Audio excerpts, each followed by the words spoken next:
Alléluia, le cahier des charges d'un chrétien. On peut répéter après moi? Le cahier des charges d'un chrétien. Encore? Le cahier des charges d'un chrétien. Avant de commencer mon message, j'aimerais que tu puisses te lever. Salue au moins 3 personnes. Dis-lui bienvenue dans la présence de Dieu. Nous sommes une famille chrétienne. Lorsque nous sommes dans la maison de Dieu, nous devons être dans la joie.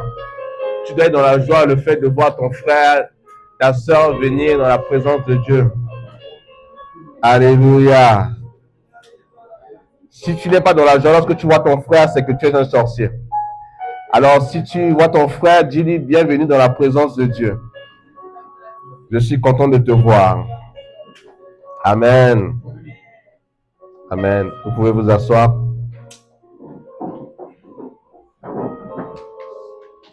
Amen. Alléluia. Donc, le thème de cet après-midi de mon enseignement, c'est le cahier de charges d'un chrétien. Le cahier des charges d'un chrétien. Il faut savoir que toute organisation sérieuse, ou du moins chaque personne reçoit une mission. Nous sommes sur la terre pas en étant en aventure. Il faut savoir que si tu es sur la terre, c'est que tu as une mission. Et que cette mission, c'est Dieu qui te l'a confiée. C'est pour cela que lorsque nous naissons dans une famille, nous devons nous poser la question, Seigneur, quelle est la mission? Quelle est ma mission? Pourquoi m'as-tu mis sur la terre? Pourquoi m'as-tu placé dans ma famille? Qu'est-ce que je dois faire? Ça, ce sont des questions qu'un chrétien doit se poser. Alléluia. Parce que nous sommes sur la terre pour une mission. Nous ne sommes pas sur la terre pour l'aventure. Et comme je l'ai dit, le Seigneur Jésus, la Bible déclare dans Jean 3,16, car Dieu a tant aimé le monde qu'il a envoyé son Fils unique Jésus, afin que quiconque croit en lui ne périsse point, mais qui ait la vie éternelle. Est-ce qu'on peut me mettre le verset à l'écran, s'il vous plaît? Jean 3,16, je vais d'abord commencer par là.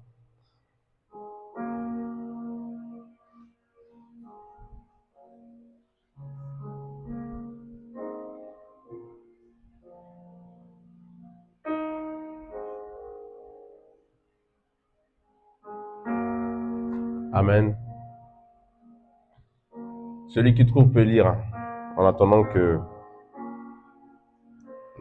l'équipe de médias puisse nous trouver le verset et nous afficher à l'écran. J'aime bien lorsque je donne un verset, que tout le monde puisse le voir à l'écran, que la parole, c'est ce qui nous transforme. C'est pas ce que je vais dire, mais c'est la parole de Dieu. Si je vous dis des choses, mais c'est pas dans la parole, c'est pas bon. Tout ce que je dois vous dire doit sortir de la parole. Oui, merveille. Amen. Jean 3,16. Tu peux lire, s'il te plaît. Amen. Yes. Est-ce que tu peux t'élever? On va honorer la parole. Yes. Oui. Tu peux relire. Oui, Dieu a tellement aimé le monde qu'il a donné son Fils unique.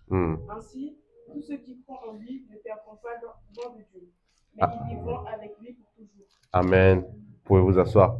La Bible dit, car Dieu a tant aimé le monde qu'il a donné son Fils unique, afin que quiconque croit en lui ne périsse point, mais qui ait la vie éternelle. Déjà, au travers de ces versets n'étaient pas dans mon message, mais inspiré par le Saint-Esprit, j'aimerais parler un peu dessus et je vais revenir sur mon message. Dieu a tant aimé le monde. Dieu nous a tant aimé. Dieu n'a pas attendu à ce que nous soyons parfaits afin d'envoyer Jésus. Jésus était la réponse à nos péchés. Parce qu'il faut savoir que Dieu a tant aimé le monde qu'il a donné son Fils unique. Donc, Jésus est venu sur la terre en mission. Le Seigneur Jésus avait un cahier de charges. Et sa mission, c'était de nous sauver. Parce que nous étions des pécheurs. Parce que nous sommes éloignés de la voie de Dieu. Nous avons désobéi à ses commandements. Et pour nous réaligner sur la voie de Dieu, pour nous rapprocher de Dieu, il a fallu que le Seigneur Jésus-Christ puisse venir sur la terre pour qu'il puisse mourir à la croix pour vous et moi, afin que nous puissions être sauvés. Donc la mission du Seigneur Jésus était de venir sur la terre pour que lorsque les gens vont croire en son nom, que ces gens puissent recevoir quoi? La vie éternelle. Oui, bien-aimés, nous avons la vie éternelle en Jésus et en Jésus seul. Nous avons la vie éternelle en Jésus seul. Nous n'avons pas la vie éternelle en un pasteur, ou du moins dans le nom d'un prophète, ou du moins dans le nom d'un pasteur. Mais nous avons que la vie éternelle en Jésus seul et l'unique et le véritable. Parce qu'il est le chemin, la vérité et la vie. Il n'y a personne qui peut aller vers le Père sans pour autant passer par Jésus. Lorsque nous lisons Genèse 1 à partir du verset 26, la Bible dit, puis Dieu dit, faisons l'homme à notre image, à notre ressemblance, selon notre ressemblance, afin qu'il domine sur les poissons de la mer, sur les oiseaux du ciel, sur le bétail, sur toute la terre et sur tous les reptiles qui rampent sur la terre. Au verset 27, Dieu créa l'homme à son image, à sa ressemblance. Bien aimé, vous et moi, nous sommes créés à l'image de Dieu. Si on prend le visage de mon frère, on prend le visage de mon frère, on prend le visage de ma soeur, on réunit nos visages, nous sommes créés à l'image de Dieu. C'est pour cela que nous tous sur la terre, il n'y a pas une personne qui a été créée uniquement par Dieu. Nous tous, nous avons été créés à l'image de Dieu et à sa ressemblance. Peu importe nos différences, peu importe nos cultures, peu importe nos totems, peu importe de là où nous vivons, peu importe de là où nous sommes venus, il faut savoir que Dieu nous a créés à son image et à sa ressemblance. Et il faut prendre conscience que si nous sommes dans nos familles aujourd'hui, ce n'est pas par hasard. Dieu sait pourquoi il nous a envoyés dans cette famille. Aujourd'hui, si tu es dans une famille, on va dire camerounaise ou du moins de la Nouvelle-Calédonie, Dieu n'a pas choisi. En fait, c'est pas toi qui as choisi, mais c'est Dieu qui t'a choisi. Parce qu'il a dit, c'est moi qui vous ai choisi et c'est moi qui vous ai appelé. Il pouvait bien te faire naître dans une famille américaine, il pouvait bien te faire naître dans une famille chinoise, il pouvait bien te faire naître dans une famille française de choses, mais il t'a fait naître dans ta famille parce qu'il avait des plans et des desseins pour toi. C'est pour ça qu'il a dit dans Jérémie 29 à partir du verset 11 que les projets que j'ai formés pour toi, mon fils, sont des projets de paix et de bonheur et non de malheur. Donc Dieu a formé des projets de paix, de bonheur. C'est pour cela qu'il nous a placés dans notre famille. Et aujourd'hui, il y a des gens qui vont se poser la question, mais Seigneur, pourquoi? Si tu m'as placé dans cette famille, pourquoi on souffre? Pourquoi la misère? Pourquoi nous n'arrivons pas à joindre le deux bouts à la fin du mois? Très bonne question. Et pour répondre à cette question, j'aimerais te dire que Dieu est Dieu, peu importe ta situation. Dieu est Dieu, peu importe ta situation. Il ne changera pas. C'est à toi de changer et de t'aligner conformément à sa parole. Donc, lorsque Dieu nous a créés à son image, à sa ressemblance, la Bible dit que Dieu a tant aimé le monde qu'il a envoyé son Fils unique Jésus. Donc, Jésus est venu pour que nous puissions croire en lui. Jésus est venu pour que nous puissions donner notre vie à lui. Mais aujourd'hui, as-tu déjà donné ta vie à Jésus? Parce que quand on parle de cahier de charge, ce n'est pas directement ce que tu es appelé à faire. Lorsqu'on parle de cahier de charge, d'abord, premièrement, c'est d'abord d'aimer Dieu. Le premier commandement, c'est quoi? C'est aimer Dieu de tout son cœur, de toute son âme et de toutes ses forces. Tu dois aimer Dieu. Le deuxième commandement, c'est quoi? C'est d'aimer nos frères comme nous-mêmes. Amen. Et c'est ça, en fait, l'amour de Dieu. L'amour de Dieu te pousse non seulement à te rapprocher de lui. C'est pour ça que la Bible dit ici que car quiconque croit en lui ne périsse point, mais qui ait la vie éternelle. Bien aimé, il y a une réalité que beaucoup ignorent. Si nous mourons sans Jésus, nous allons en enfer. Il est possible de vivre sans Jésus, mais il est impossible de mourir sans. Parce que lorsque tu meurs sans Jésus, tu vas en enfer. L'enfer, c'est un lieu de tourment. Un lieu où tu n'as pas de temps, tu n'as même pas de l'eau à boire. Un lieu de grincement de dents. Un lieu de misère. Et normalement, ce lieu a été créé pour Satan et ses anges. Mais malheureusement, ça ne sera pas Satan qui va inaugurer l'enfer. Si vous lisez bien votre Bible, ce n'est pas Satan qui va inaugurer l'enfer. C'est les adeptes de Satan qui vont inaugurer l'enfer. Satan, il ne Lorsque vous lisez Apocalypse, lorsque le Seigneur Jésus va revenir et il va récupérer son église, et tous ceux qui sont morts, hein, nos parents qui sont morts, mais qui avaient la foi en Jésus, seront ressuscités et vont repartir avec Jésus. Et la Bible dit que Jésus il y aura une nouvelle terre.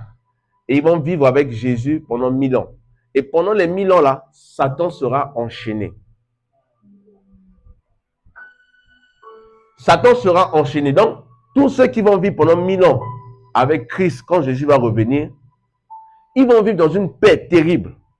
Il n'y aura pas la galère, il n'y aura rien. Elle dit, vous serez vraiment dans la paix, dans la joie. Vous ne serez pas tourmentés. Il n'y aura plus le rejet. Il n'y aura plus l'addiction à quelque chose, etc. Parce que Christ sera avec nous et nous allons vivre avec Christ. Mais pendant ce temps, la Bible nous fait comprendre que Satan sera quoi? Satan sera enchaîné. Si tu peux me trouver le texte, c'est dans l'Apocalypse. Satan sera enchaîné. Et lorsque Satan sera enchaîné, donc arrivé les 1000 ans, il sera relâché. Pour aller quoi? Pour aller encore tourmenter les enfants de Dieu. Vous savez, aujourd'hui, si les démons sont en train de diviser les familles, en train de détruire des vies, c'est parce que Satan est encore libre. Mais lorsque Satan sera enchaîné, ils n'auront plus de pouvoir. Parce que la personne qui leur donne le pouvoir, c'est qui? C'est Satan. Amen. Donc c'est pour cela que la Bible dit, car Dieu a tant quoi? Tant aimé le monde. Dieu nous a tant aimé, vous et moi. Dieu n'a pas attendu à ce que nous soyons parfaits. Mais Dieu nous a dit, venons tel que nous sommes, viens tel que tu es. Et lui, personnellement, par son amour, il va te transformer. Il va te laver, il va te purifier et il va mettre son esprit sur toi. J'aimerais vous partager un témoignage. Le vendredi, on était séparés pour une veillée, on nous a invités. Et à la fin de la veillée, il y avait un jeune qui est venu rendre son témoignage. Ce jeune-là, je l'ai rencontré, je crois, en 2023. Le pasteur m'a invité en 2023 pour la même veillée en 2023. Et quand j'ai vu ce jeune, il jouait à la batterie. On l'a invité pour jouer à la batterie aussi. Et je voyais en esprit qu'il était triste. Ça ne se voyait pas sur son visage. Quand vous le voyez comme ça, vous ne pouvez pas savoir qu'il est triste. Mais avec les yeux de l'esprit, j'ai vu qu'il était triste. Et je suis allé vers lui et je lui ai dit, ah, tu sais, le Seigneur veut changer ta vie. Est-ce que tu crois que le Seigneur Jésus peut changer ta vie? Tellement qu'il était choqué. Il m'a dit, mais comment j'ai vu, comment j'ai su? J'ai dit, non, ce n'est pas moi. Regarde pas à moi, mais regarde à la personne du Saint-Esprit qui est en moi. Parce que c'est le Saint-Esprit qui m'a donné l'info. Et maintenant, je lui ai dit, de la même manière que tu es en train de me voir, l'année prochaine, c'est-à-dire quand tu vas me voir, tu vas me revoir, tu vas témoigner de ce que Dieu va faire dans ta vie. Je vous assure, à l'époque, quand je l'avais vu et il jouait à la batterie, il n'avait pas de papier. Il était venu en France pour les études. Et même l'université ne l'a pas accepté. Et qu'est-ce qui s'est passé? Quand je lui ai donné cette parole, divinement inspirée par le Saint-Esprit, le vendredi, quand on s'est vu, à la fin du programme, il m'a témoigné que l'université de Versailles l'a accepté. Et en ce moment où il est en train de me parler, il fait sa licence. Et là même, il y a une autre école qui veut le recruter parce qu'il va devenir pilote. Et il dit qu'il ne sait pas comment, mais à chaque fois, à tout moment, même lorsqu'il était dans les moments difficiles, il se souvenait de cette parole que Dieu va faire, que Dieu va agir, que Dieu va agir, que Dieu va faire. Même lorsqu'il perdait la foi, même lorsqu'il était confronté par rapport aux circonstances, par rapport à la situation, à l'instant T. Mais la foi par rapport à cette prophétie qui a été relâchée. Et tout au long des mois qui sont déroulés, en 2024, 2025, cette parole-là s'est accomplie dans sa vie. Et c'est pour cela qu'il est venu témoigner. Vous voyez, bien aimé, la parole de Dieu ne sort point de sa bouche et retourne à lui sans pour autant faire ce à quoi il était destiné. Lorsque Dieu dit que tu seras grand, peu importe les circonstances, peu importe la réalité, bien aimé, tu seras grand. Mais tout est question de ta foi. Amen. Donc, j'ai dit ici que toute organisation sérieuse, chaque personne reçoit une mission précise. Et même lorsque tu es employé dans une entreprise, tu as une mission précise. Lorsque tu es auto-entrepreneur, tu as un cahier de charges. Et lorsque tu es soldat dans l'armée, tous ceux qui ont fait l'armée, tu as une mission. Il n'y a personne sur la terre où Dieu l'a placé comme ça, et tu es juste là comme ça, et tu attends ta mort, et tu dois mourir. Non. Donc de la même manière que nous avons donné notre vie à Jésus, nous ne sommes pas que simplement sauvés, mais nous sommes aussi appelés à œuvrer dans la mission. Nous sommes aussi appelés à aller en mission.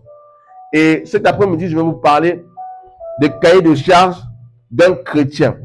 Parce que Dieu nous a donné une mission. Et la mission est rattachée à une responsabilité. Non seulement la responsabilité d'être parent, la responsabilité d'être père, la responsabilité d'être mère, mais Dieu aussi nous a donné la responsabilité d'éduquer nos enfants. Ça aussi, ça fait partie de la mission. Ça fait partie de la mission d'un chrétien sur la terre. Et pour accomplir les missions que Dieu nous a données, il faut être conscient de son appel. Et il faut racheter le temps. Apprendre à bien compter ses jours. Amen. Nous tous qui sommes dans cette salle, commençons par là jusqu'à là, nous connaissons tous la date de notre naissance. Mais personne ne connaît la date de sa mort. Si les gens connaissaient la date de leur mort, ça allait être bien. Mais malheureusement, vous pouvez venir à l'église là, en rentrant à la maison, on dit, pasteur, tel frère est parti. Et pourtant, tu étais avec nous. Et pourtant, tu parlais avec nous. Et pourtant, tu as bien mangé. Mais tu pars comme ça du jour au lendemain. C'est pour cela que David a dit, Seigneur, apprends-nous. La prière de David, c'est, Seigneur, apprends-moi à bien compter mes jours. Il y a des gens, quand ils sont sur la terre, ils se livrent à la vie.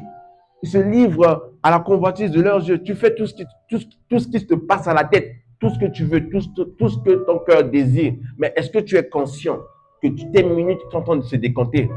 Tu es conscient que tu n'as pas beaucoup de temps.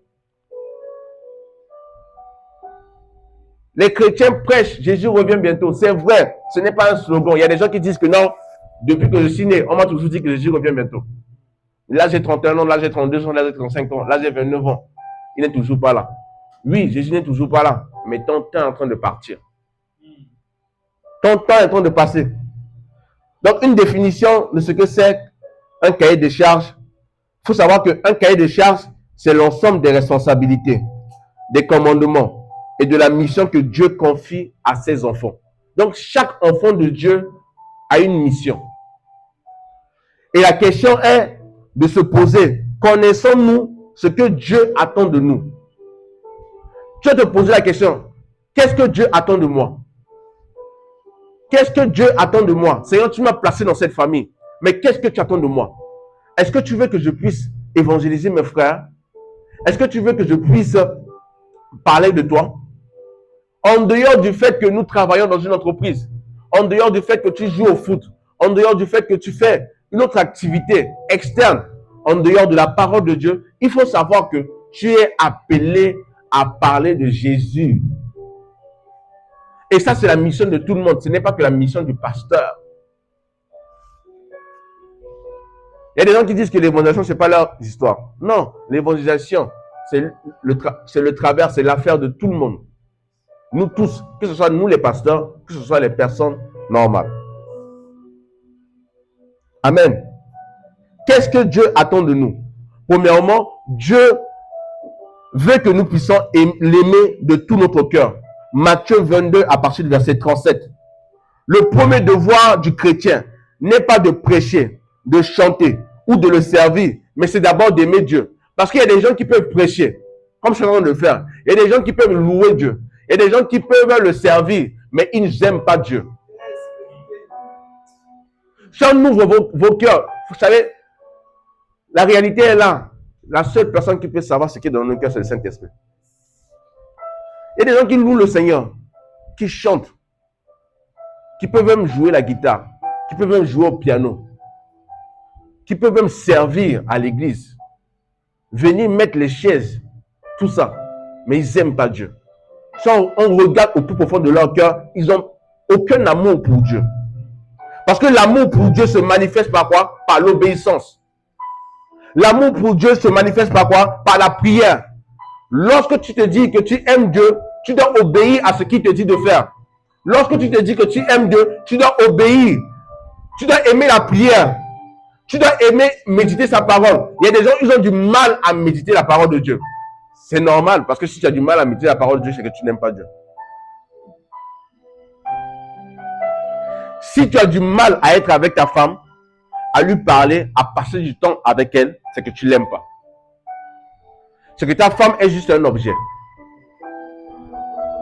Un objet de désir. Un objet où tu veux seulement être là lorsque tu as besoin d'être avec elle. Mais lorsque tu aimes réellement ta femme, tu dois passer du temps avec ta femme. Lorsque tu aimes réellement Dieu, tu dois passer du temps avec Dieu. Lorsque tu aimes réellement Dieu, tu dois passer du temps avec sa parole. Lorsque tu aimes réellement Dieu, tu dois chercher, tu dois le rechercher continuellement. À chaque fois dans la prière, Seigneur, je veux te voir. Seigneur, je veux que tu me parles. Seigneur, par rapport à ce dossier, je veux que tu me parles.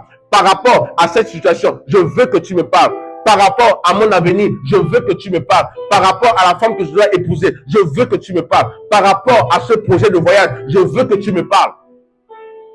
C'est ça l'amour de Dieu. Rechercher la présence de Dieu. Parce qu'un chrétien qui perd son amour pour Dieu finit par servir Dieu par habitude. Il y a beaucoup de chrétiens qui servent Dieu par habitude. Ils ont l'habitude de venir seulement à l'église de jouer au piano. Ils ont l'habitude de venir à l'église de chanter. Ils ont l'habitude de venir à l'église d'être devant, même de prêcher l'évangile. Mais réellement, dans leur cœur, ils n'ont pas l'amour de Dieu.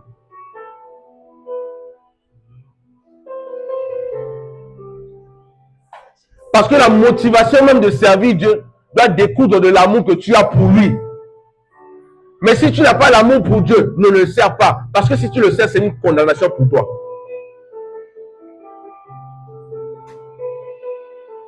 Regardez, l'exemple est palpable.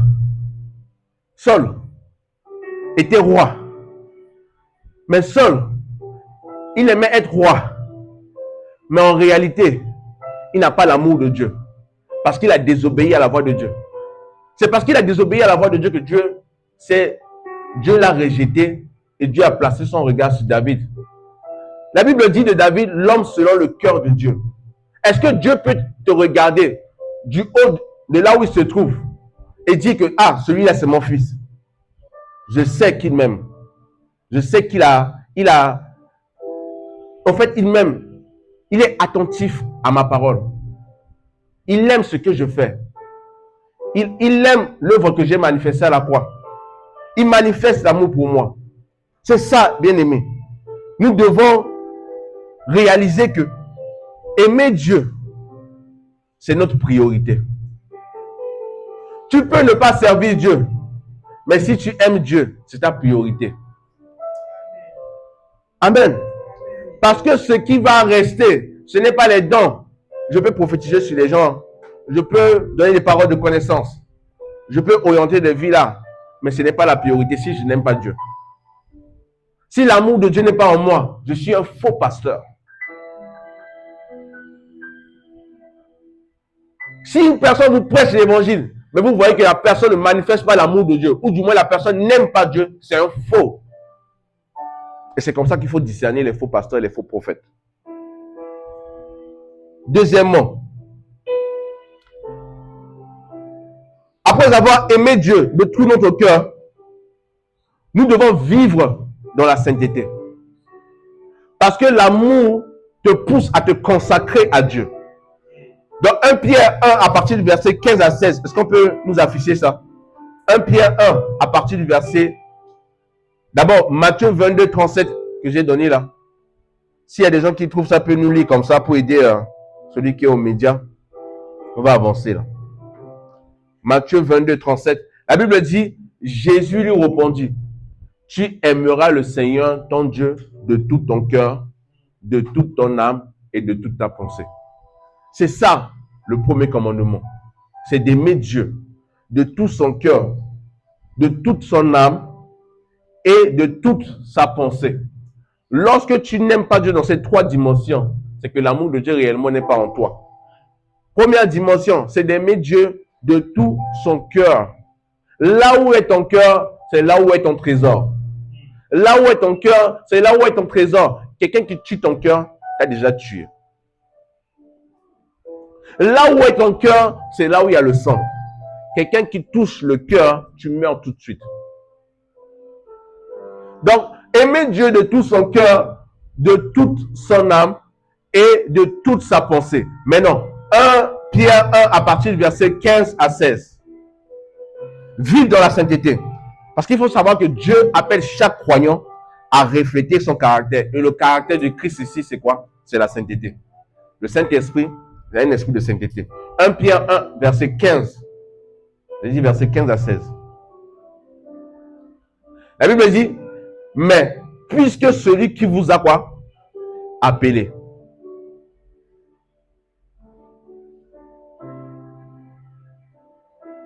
Mais puisque celui qui vous a quoi? Appelé est saint, vous aussi soyez saints dans toute votre conduite. En d'autres termes, soyez saints pendant votre séjour sur la terre. Parce que celui qui vous a appelé quoi? Est saint. Donc vous avez le devoir d'être quoi? Saint. La sainteté ne consiste pas que seulement à éviter le péché. Lorsque je parle de sainteté, la sainteté ne consiste pas seulement à éviter le péché. Elle consiste à appartenir à Dieu et à vivre pour lui. Pose-tu la question en cet après-midi, est-ce que j'appartiens à Dieu? Et est-ce que je vis pour lui? Le monde doit avoir, du moins le monde doit voir la différence entre réellement ceux qui servent Dieu et ceux qui ne le servent pas. Le monde doit voir la différence entre celui qui est chrétien authentique et les chrétiens fast-food. Il y a des chrétiens authentiques et des chrétiens fast-food. Donc, très vite, il se baptise, très vite, il devient chrétien et hop, c'est fini l'histoire d'église, c'est pas pour lui. Ça, c'est les chrétiens fast-food. Mais les chrétiens authentiques, il est né chrétien, il a sa foi, il grandit dans sa foi. Le monde doit voir une différence dans notre manière de parler, dans notre manière de penser, dans notre manière d'agir. Tout ça, ça fait partie de la sainteté. Non seulement éviter que seulement le péché, mais aussi la manière dont tu parles, la manière dont tu agis, la manière dont tu réfléchis. Est-ce que tu reflètes le caractère de Christ? À chaque fois, quand tu vis une situation où ça te met dans la colère, est-ce que tu vas laisser la colère monter? Ou du moins tu vas te dire, ah, mais si Jésus était à ma place, qu'est-ce qu'il allait dire? Qu'est-ce qu'il allait faire? Est-ce que je dois manifester ma colère? Troisième point. Donc, aimer Dieu de tout son cœur, vivre dans la sainteté, ensuite porter du fruit. Donc, la mission des chrétiens, le cahier de charge d'un chrétien, c'est d'aimer Dieu. Ensuite, quoi? Vivre une vie de consécration. Se mettre à part. Troisième point, c'est porter du fruit. Jean 15 à partir du verset 8.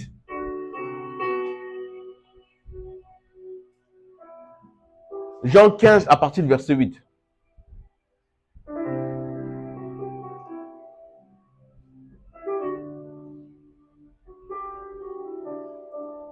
La Bible dit, si vous portez beaucoup de fruits, c'est ainsi que mon Père sera glorifié et que vous serez mes disciples. Donc, quelqu'un qui dit qu'il est disciple de Jésus doit porter du fruit. Si moi, le pasteur, vous voyez dans ma vie, je ne porte pas du fruit, c'est que je ne suis pas disciple de Jésus. Yes. Ceux qui m'ont connu avant et aujourd'hui peuvent témoigner que j'ai porté du fruit. Aujourd'hui, par la grâce de Dieu, je suis père de famille. Je me suis marié que seulement avec une femme. Aujourd'hui, par la grâce de Dieu, je sers Dieu. Et je suis consacré à lui. Et c'est ça, porter du fruit.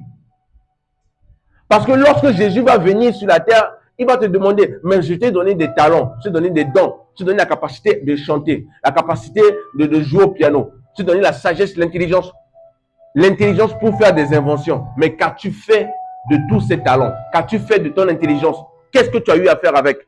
Est-ce que tu es resté comme ça, mains croisées? La Bible déclare que tout arbre qui ne porte pas du fruit sera coupé et jeté. Il n'y a personne qui est inutile dans la maison de Dieu. Tout le monde doit être utile. Au moins à quelque chose. Même si ton travail c'est de ranger des chaises, tu es utile. Même si ton travail c'est de venir jouer au piano, tu es utile. Il n'y a personne qui doit être inutile dans la maison de Dieu. Amen. Si vous portez quoi? Beaucoup de fruits, c'est ainsi que mon Père sera glorifié. Donc le fait que tu es à l'école, tu réussis, tu es parmi les premiers, tu passes de licence, master, doctorat, ou du moins tu commences BTS, tu réussis, etc. C'est ça, porter du fruit. Parce que lorsque on va t'appeler, on va dire Christian Nana, remise de diplôme, tu sors devant, on t'appelle, tu viens, les gens acclament. Pendant que les gens seront en train d'acclamer, les gens ne seront pas en train d'acclamer toi, mais ils sont en train d'acclamer le Dieu qui t'a appelé. Parce que c'est lui qui t'a donné la sagesse, qui t'a donné l'intelligence. Donc lorsque les gens sont en train de te remercier, en d'autres termes, c'est les gens qui sont en train de remercier que seulement Dieu. Parce qu'ils ne savent pas que la personne qui t'a appelé, c'est celui-là qui t'a ouvert les portes. C'est pour cela que j'encourage tous ceux qui sont encore à l'école. Ou du moins même ceux qui travaillent. Faites bien votre travail. Ne vous lassez pas. Si tu es au travail et que tu fais le travail juste comme ça, parce que tu veux perdre le temps, sache que ce que tu es en train de faire là, ça ne rend pas gloire à Dieu. Dieu est fâché par rapport à toi. Dieu t'a placé dans un travail, tu dois le faire de tout ton cœur. Parce que le témoignage où les gens vont te donner à toi, en d'autres termes, ce n'est pas toi, mais c'est Dieu. Parce que tu portes du fruit sur ton travail. Et vous allez vous rendre compte que lorsque vous portez du fruit sur le lieu de votre travail, Dieu va vous distinguer. Dieu fera en sorte que vous serez aimé de votre patron. De telle sorte que même les gens vont se dire, mais comment le patron l'aime plus que nous? Comment à chaque fois le patron le favorise, etc. La faveur de Dieu est sur toi parce que tu as la ressemblance de Dieu. La faveur de Dieu est sur toi parce que tu marches dans l'intégrité. La faveur de Dieu est sur toi parce que, my God, tu marches dans l'intégrité. Ce qui a distingué Noé des personnes qui étaient sur la terre, c'est quoi? Noé était intègre et juste. Donc lorsque tu es intègre, tu es juste, tu seras distingué du milieu de ceux qui ne sont pas intègres et justes.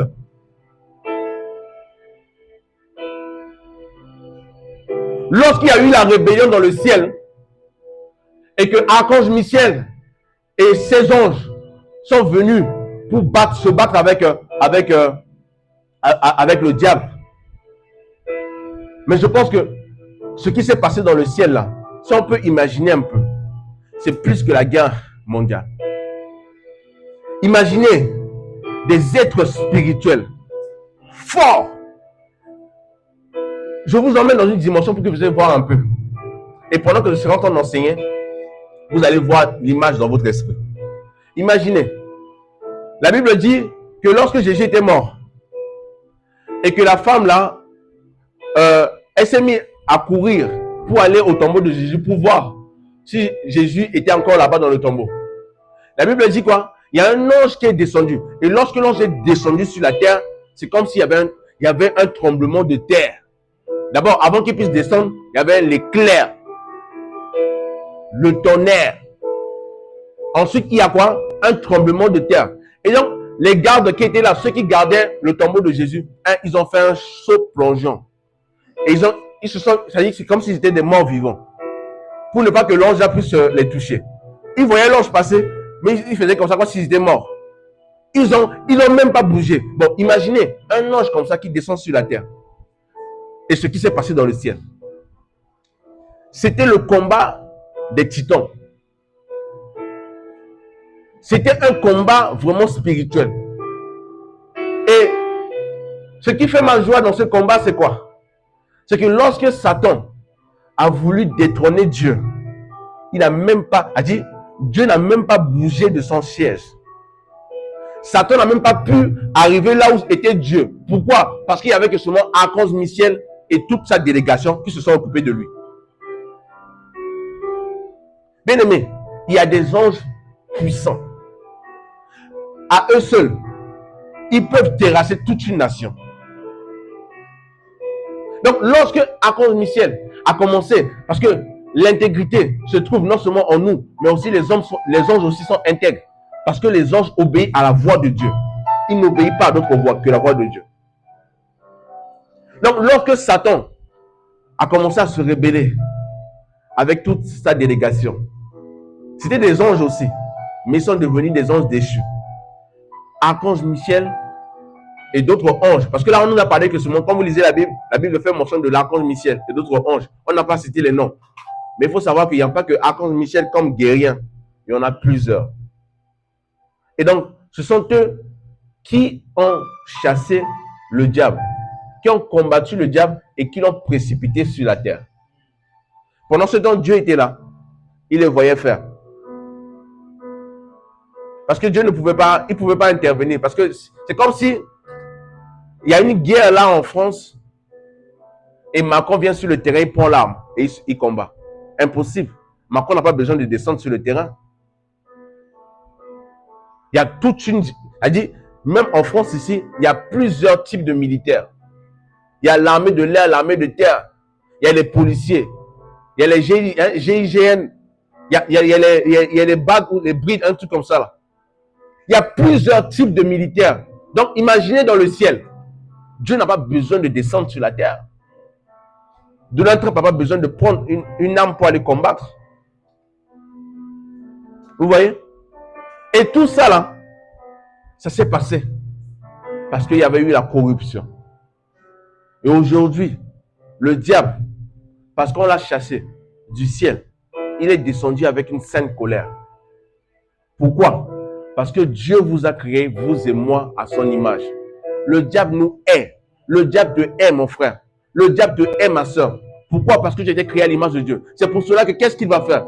Il va te maintenir dans une forme de péché. Il va te maintenir dans une forme d'addiction. Pour que toi-même tu puisses, au fait, que toi-même tu puisses rester dans une forme de désobéissance pour que Dieu puisse manifester sa colère vis-à-vis de toi. Or, en réalité, Dieu nous aime. Mais le diable sait que si nous désobéissons à la voix de Dieu, si nous marchons dans une forme de péché ou bien d'une vie qui ne rend pas gloire à lui, la parole de Dieu va nous faire du mal. Ce n'est pas Dieu qui va nous faire du mal, mais c'est sa parole qui va nous faire du mal. Parce que Dieu ne fait rien sans sa parole. Donc nous sommes appelés à porter du fruit. Dieu ne nous demande pas seulement d'exister spirituellement, mais de porter du fruit. Et ces fruits comprennent quoi? Ces fruits, c'est l'amour, la joie, la paix, la patience, la bonté, la fidélité. Un arbre est reconnu par ses fruits. Est-ce que parmi les fruits que je viens, parmi la liste que je viens de citer, est-ce que tu te retrouves même dans ça? Est-ce que tu manifestes l'amour? Est-ce que tu manifestes la joie? Est-ce que tu manifestes la patience? Est-ce que tu manifestes la bonté? Est-ce que tu fais du bien autour de toi? Est-ce que tu es fidèle? Tu es fidèle à toi-même. Est-ce que tu es fidèle à Dieu?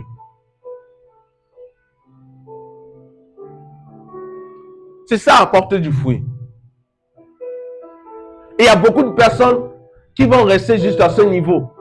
Le fait de donner leur vie à Jésus. Oui, je suis né dans une famille, ma mère m'a emmené à l'église, j'ai donné ma vie à Jésus. Ce n'est pas la finalité. Après avoir donné ta vie à Jésus, tu dois chercher Dieu pour recevoir le baptême du Saint-Esprit. Après avoir reçu le baptême du Saint-Esprit, tu ne dois pas seulement rester là. Tu dois maintenant demander au Seigneur, Seigneur, tu m'as appelé à faire quoi? Quelle est ma mission sur la terre? C'est quoi mon but sur la terre? Je suis appelé à faire quoi? Montre-moi ce que je suis appelé à faire. Ce sont toutes les questions que tu dois te poser. Avec qui je dois marcher? Avec qui je dois me marier? Quel type de travail je dois faire? Mais il y a des gens, vous êtes là, vous ne vous posez pas la question. Vous n'êtes pas en aventure. Les seules personnes qui sont des aventuriers sur la terre, c'est des démons. C'est pour cela que, puisqu'ils sont en aventure sur la terre, ils cherchent des corps pour posséder. Ils cherchent des corps pour posséder. Mais nous ne sommes pas en aventure sur la terre. Quatrième point, être un témoin de Jésus. Acte 1, verset 8. La Bible dit, mais vous recevez une puissance. Le Saint-Esprit se venant sur vous et vous serez quoi? Mes témoins. Donc, chaque chrétien est un témoin. Nous sommes appelés pour témoigner. Témoigner de Jésus au travers de notre vie. Témoigner de Jésus au travers de nos paroles. Témoigner de Jésus au travers de nos actions. Parce que l'évangélisation n'est pas réservée que seulement aux évangélistes. Mais l'évangélisation, c'est la responsabilité de chaque chrétien. L'évangélisation, c'est la responsabilité de toi, mon frère. L'évangélisation, c'est la responsabilité de toi, ma soeur. L'évangélisation, c'est la responsabilité de tout le monde. Nous sommes tous appelés à évangéliser. Aujourd'hui, notre frère Henri nous a envoyé tout le monde, du monde. C'est ça l'évangélisation. Parce qu'il a compris que sa mission sur la terre, ce n'est pas que seulement être père d'une famille, mais c'est aussi de faire la volonté de Dieu. Et la volonté de Dieu, c'est quoi? C'est que tous soient sauvés. Mais comment tous seront sauvés s'il n'y a personne qui va entendre parler de l'évangile? Comment tous seront sauvés s'il n'y a pas d'invitation? Parce qu'il faut inviter les gens à venir à l'église, entendre la parole et donner leur vie à Jésus, afin qu'ils puissent ne pas aller en enfer, mais qu'ils puissent hériter le royaume des cieux. Je vous ai dit que Jésus va revenir, mais nous allons vivre avec lui pendant 1000 ans. Pendant ce temps, Satan sera enchaîné. Pendant 1000 ans, il n'y a pas de guerre. Pendant 1000 ans, on va marcher sur l'or, sur le diamant, etc. Pendant 1000 ans, nous serons dans une cité, mais ça ne sera pas une cité construite par les mains des hommes, mais c'est une cité céleste, avec Christ. Est-ce que vous voulez vivre ce moment avec Christ? Là, nous sommes en train de terminer. 5e point, lorsqu'on parle de cahier de charge, c'est servir selon les dons reçus. 1 Pierre 4, 10.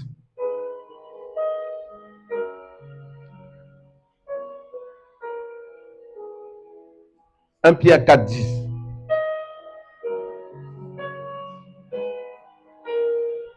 Ok, lisons tous ensemble. La Bible dit quoi? Comme de bons dispensateurs des diverses grâces de Dieu, que chacun de vous mette au service des autres le don qu'il a reçu. Donc, tu as reçu un don.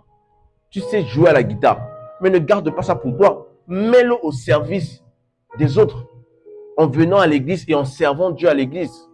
Tu sais jouer au piano, mais ne garde pas ça pour toi. Mets-le au service des autres, parce que tu es un bon dispensateur.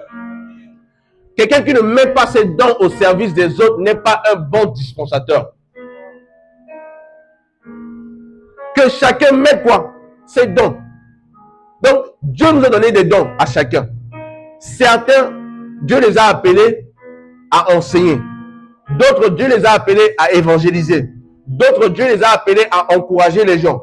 D'autres, Dieu les a appelés à diriger. Chaque chrétien doit être fidèle à son appel, doit découvrir son appel et mettre au service des autres le don que Dieu lui a donné. 6e point, faire des disciples. Matthieu 28, à partir du verset 19 avant. La Bible dit, allez et faites de toutes les nations des disciples en les baptisant au nom du Père, du Fils et du Saint-Esprit. Donc, la mission que Dieu nous a donnée, c'est qu'après avoir écouté le message, que tu es enseigné, que tu es formé, Dieu t'envoie en mission à la Nouvelle-Calédonie pour que tu puisses aller prêcher l'évangile et que tu fasses des disciples. Le mandat de Jésus n'est pas seulement de gagner des âmes, mais c'est aussi faire des disciples. Le fait que vous êtes là, vous êtes venu à l'église pour entendre la parole, que vous soyez enseignés, c'est ça la mission, faisant des disciples. Un disciple, c'est celui qui apprend la parole.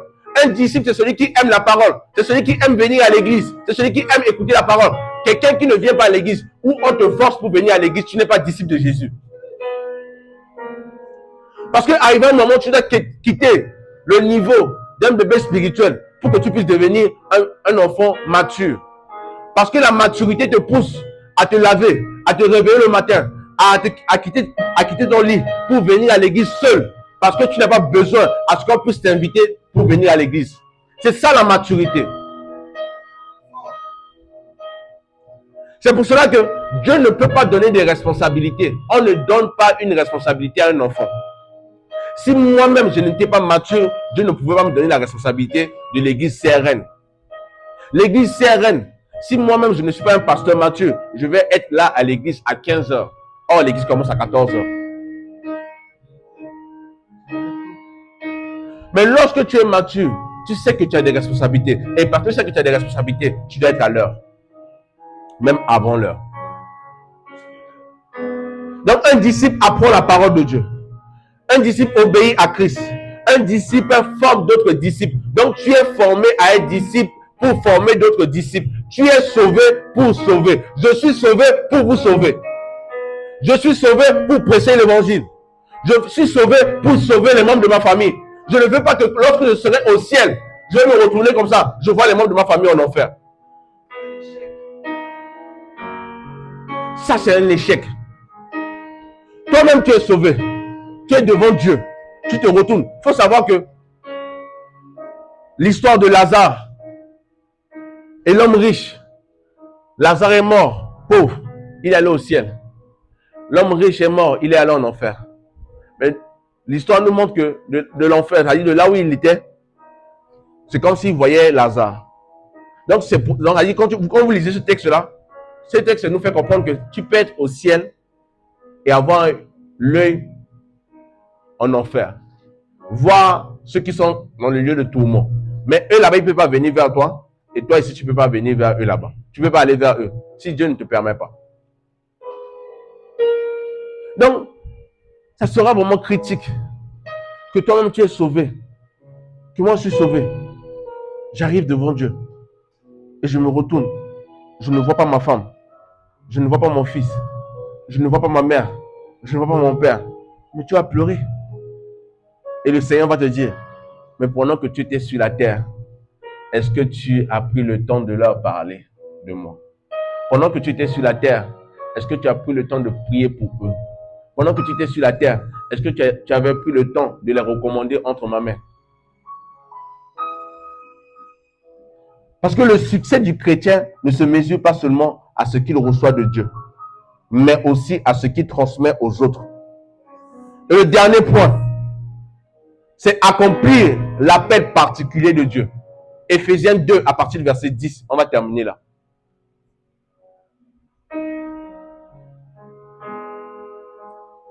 Éphésiens 2 à partir du verset 10.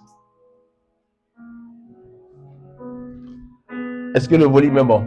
Est-ce que le message est fort?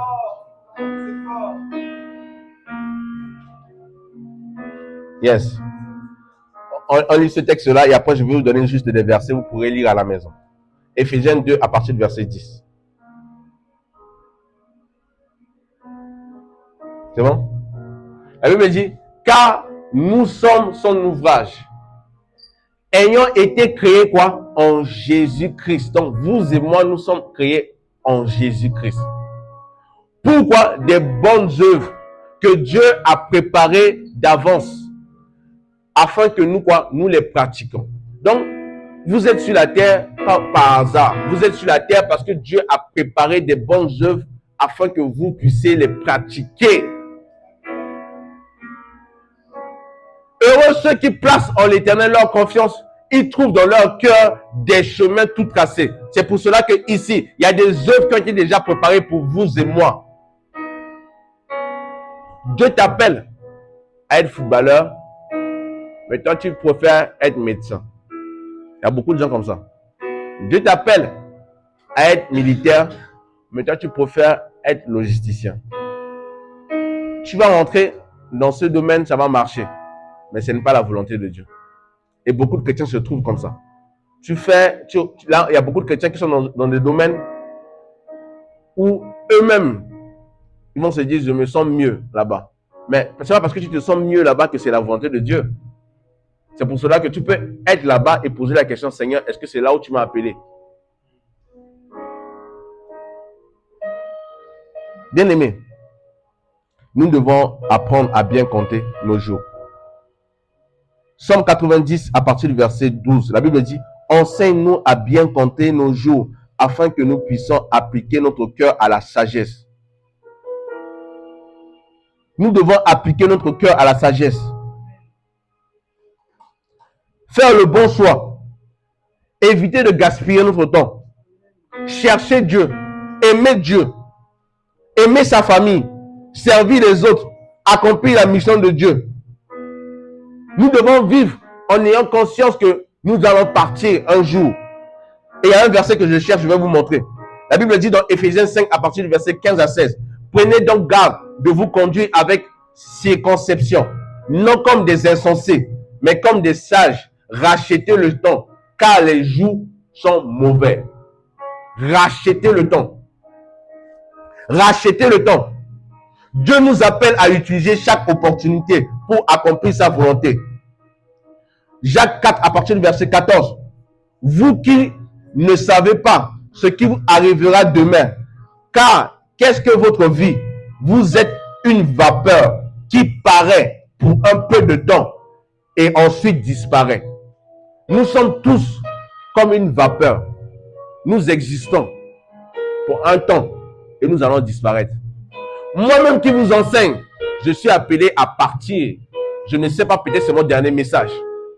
C'est pour cela que je vous prêche avec toute avec la force maximale, avec mon cœur, avec mon amour pour vous. Parce que je ne sais pas, peut-être quand je vais partir d'ici, je vais partir.